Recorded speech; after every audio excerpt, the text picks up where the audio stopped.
नमस्कार मित्रों, मैं डॉक्टर ब्रिजमोहन शर्मा। आज आपको बताना चाहूंगा कि पूर्णिमा के दिन क्या क्या करना चाहिए, क्या क्या नहीं करना चाहिए। पूर्णमासी में यानी फुल मून, जिस दिन चांद पूरा होता है, पूरी अपनी पावर के साथ होता है, एनर्जी के साथ होता है, तो आपको क्या करना चाहिए, क्या नहीं करना चाहिए। ऐसी क्या चीजें जिसके करने से नुकसान होता है, ऐसी क्या चीजें जिसके करने से फायदा होता है। पूर्णमासी के दिन अगर जो आप सत्यनारायण के रूप में भगवान विष्णु का ध्यान करेंगे तो आपको अत्यधिक सफलता मिलेगी। माता लक्ष्मी का कोई अनुष्ठान करेंगे तो बहुत अच्छा रहेगा।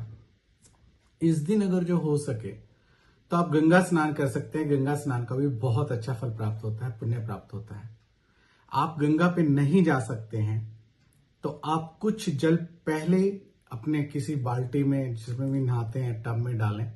ध्यान रखिएगा, गंगा जल पहले डालें, फिर उसमें टैप चला दें तो वह भी, और मां गंगा जी का आह्वान करें तो वह भी जल आपका गंगा जल में बदल जाएगा।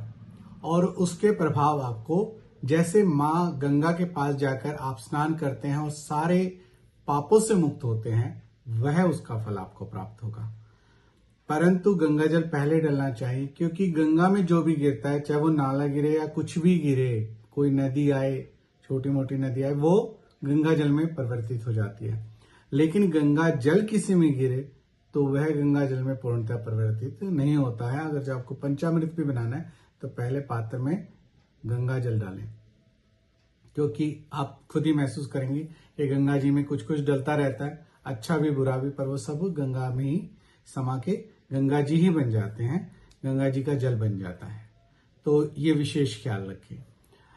उसमें स्नान करने से आपको बहुत फायदा होगा। इस दिन हल्दी डाल के जल में दूध डाल के, चावल डाल के स्नान करने से भी आपको चंद्र से संबंधित कोई समस्या है, आपकी माता बहुत ज्यादा बीमार रहती है, माता कष्ट में रहती है, और आपका भी मन विचलित रहता है, इधर उधर संशय में रहता है, कोई भी आप निर्णय नहीं ले पाते हैं, डिसीजन नहीं ले पाते हैं, तो यह आपके लिए बहुत रामबाण उपाय है पूर्णमासी के दिन।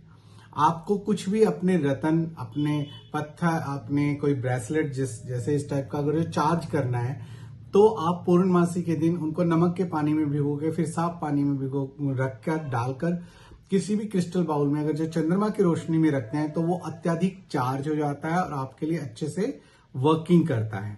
आप इस काम को कर सकते हैं इजिली, आपको बहुत अच्छे प्रभाव प्राप्त होंगे।